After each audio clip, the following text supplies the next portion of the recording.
Bu, Hmm, kan Nur bulan depan ulang tahun. Nur boleh minta kado nggak? berapa? Karena teman-teman Nur sekolah udah bawa motor, dan Nur mau motor juga. Fungsinya?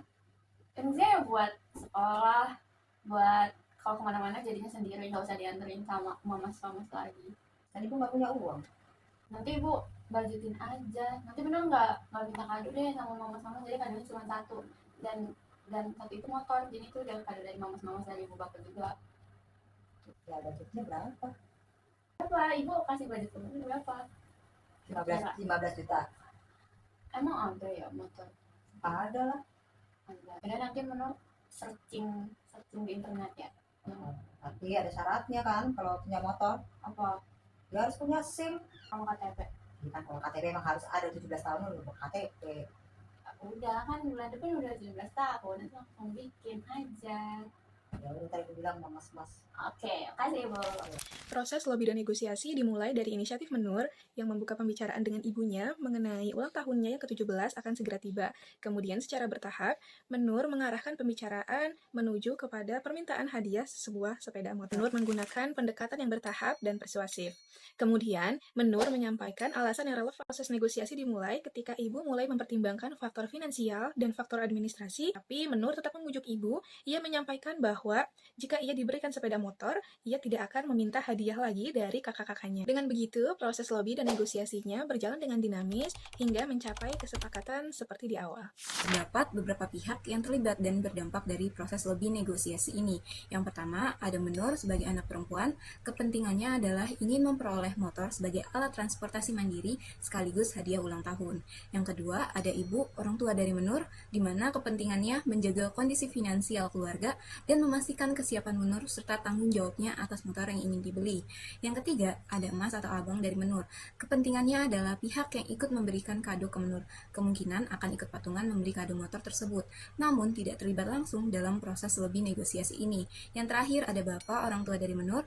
Kepentingannya ikut sebagai bagian dari pemberi hadiah, walaupun tidak muncul dalam dialog.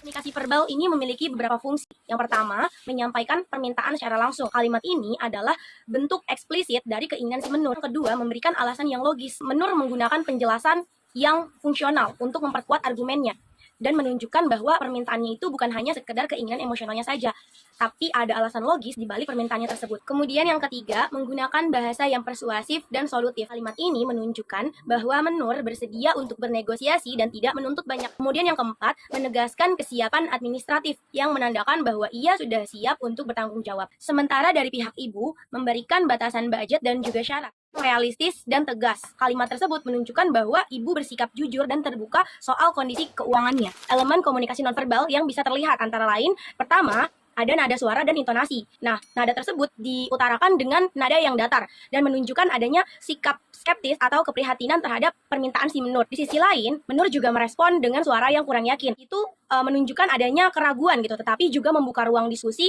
untuk mencari solusi yang lebih solutif. Kemudian yang kedua, ada ekspresi dan emosi. Menur menutup dialog tersebut dengan nada ceria dan juga senyuman. Permintaannya si Menur mulai dipertimbangkan sama ibu. Yang ketiga, ada gestur dan sikap tubuh. Gestur natural seperti tatapan mata, kemudian gerakan tangan saat menjelaskan, ataupun postur tubuh yang menunjukkan antusiasme gitu pada si Menur dan juga kehati-hatian pada si ibu.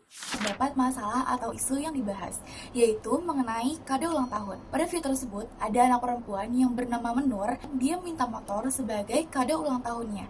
Jadi, isu yang dibahas pada video tersebut yaitu mengenai permintaan kado ulang tahun dari anak perempuan kepada ibunya. Proses lobi dan negosiasi dalam video menggunakan teknik BATNA, yaitu Best Alternative to a Negotiated Agreement, yaitu suatu alternatif yang bisa digunakan oleh negosiator jika dalam negosiasi dia sesuai dengan kesepakatan antara kedua belah pihak. Nah, BATNA di sini berfungsi sebagai batas minimal yang membuat seseorang tetap berada dalam posisi tawar-menawar yang kuat. Nah, di sini keduanya sama-sama berada dalam BATNA pihak dengan anak perempuannya yang tetap mendapatkan hadiah motor tetapi tidak akan menerima hadiah dari anggota lainnya, sedangkan ibu setuju memberikan hadiah motor tetapi terdapat budget untuk pembelian motor yaitu sebesar 15 juta rupiah. Di proses negosiasi tersebut, yaitu lobby dan negosiasi tercapai dengan kesepakatan dari kedua belah pihak. Anak perempuan akan mendapatkan motor sebagai hadiah ulang tahun yang ke-17, tetapi dengan budget pembelian motor sebesar 15 juta rupiah yang telah ditentukan oleh ibu, dan tidak akan menerima hadiah dari anggota keluarga lainnya.